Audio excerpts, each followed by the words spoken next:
तो जब मैं त्रिकालदर्शी हूं तो 500-700 करोड़ मनुष्य आत्माओं के बीच में कौन सी आत्मा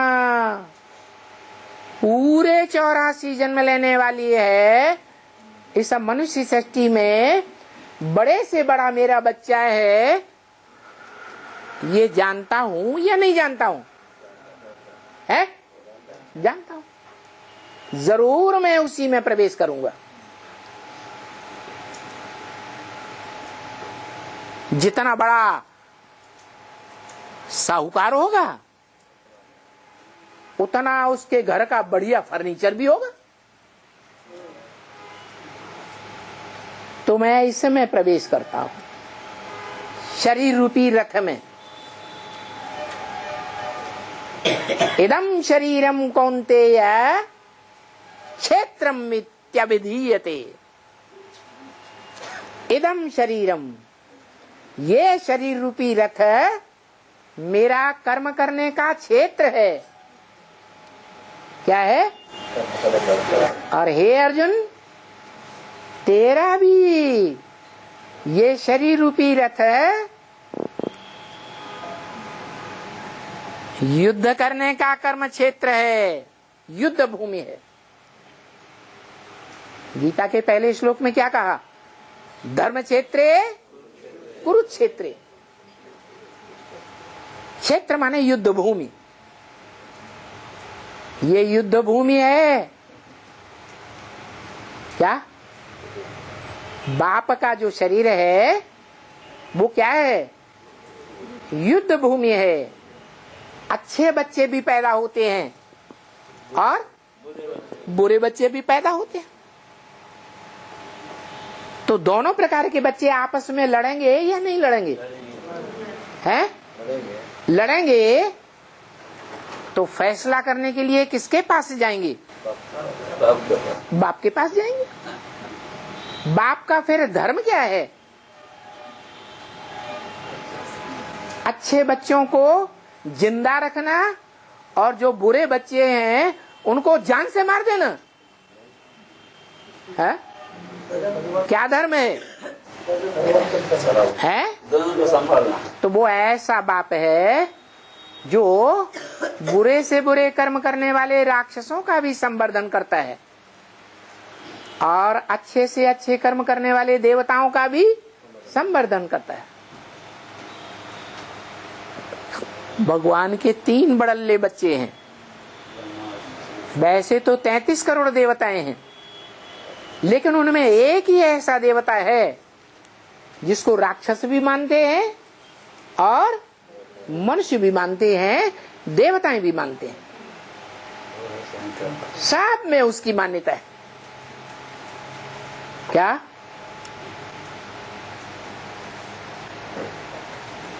वो मुखिया है या परिवार का या नहीं? तो मुखिया कैसा होना चाहिए? मुखिया मुखसो चाहिए। खान पान को एक पाले पोषे सकल अंग, तुलसी सहित विवेक। मुखिया कैसा होना चाहिए? है? मुख की तरह होना चाहिए। सब प्रकार की चीजों को खाता है यही मुख। लेकिन ये जो मुख खाता है, क्या सिर्फ आंख को ही ताकत देता है? कान को ही ताकत देता है क्या? ज्ञानेंद्रियों को ही ताकत देता है?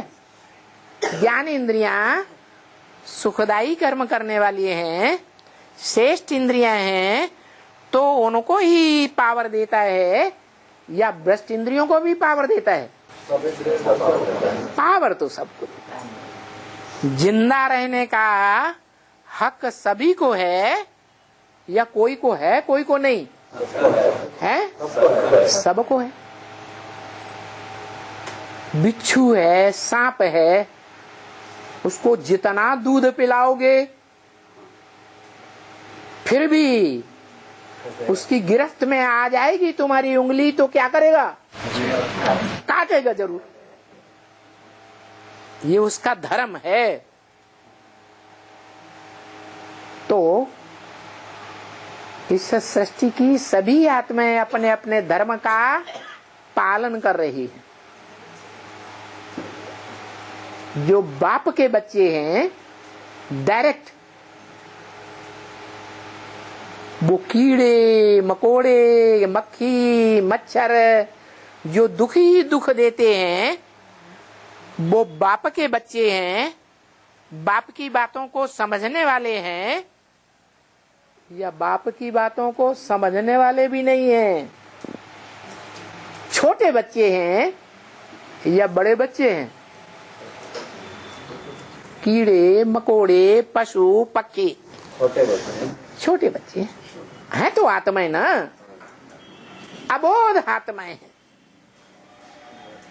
छोटा बच्चा है कितना भी समझाओ,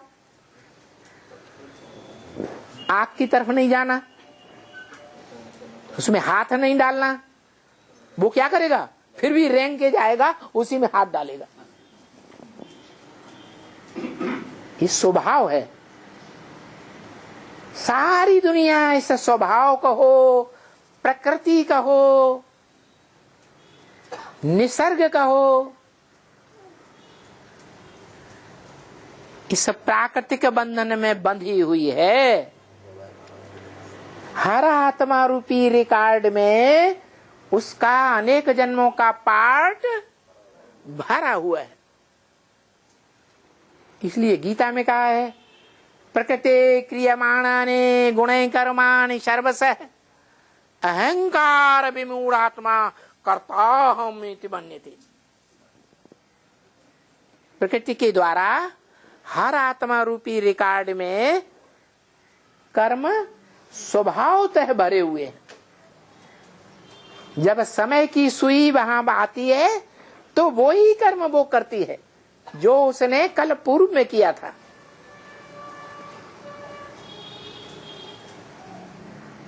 तो आत्मा स्वयं करती है या प्राकृतिक रूप से आत्मा में वो कर्म अनेक जन्मों के भरे हुए हैं? क्या सच्चाई है? स्वतः ही प्राकृतिक रूप से स्वभावतः हर आत्मा रूपी रिकॉर्ड में वो कर्म भरे हुए हैं। लेकिन मनुष्य अहंकार में आकर के कहता है मैंने ये किया, मैं स्वर्ग बनाऊंगा। क्या क्या समझता है? मैं की गुहार लगाता है, मैं करने वाला हूं। अरे मैं तो कुछ भी करने वाला नहीं हूं, ना अच्छा न बुरा। ये सच्च रूपी चक्र में जैसे भगवान बाप ज्ञान सूर्य बंधा हुआ है कर्म करने के लिए, इस पतित सृष्टि में आने के लिए बंधा हुआ है, ऐसे हम आत्माएं भी इस सृष्टि में आने के लिए, पार्ट बजाने के लिए बंधी हुई है। तो मनुष्य विद्वान समझते हैं हमारी सदा काल के लिए मुक्ति हो जाएगी। ऐसा हो सकता है क्या कि आत्मा सदा काल के लिए मुक्त हो जाए और भगवान को जन्म जन्मांतर है इस सृष्टि में आना पड़े? ऐसा हो सकता है?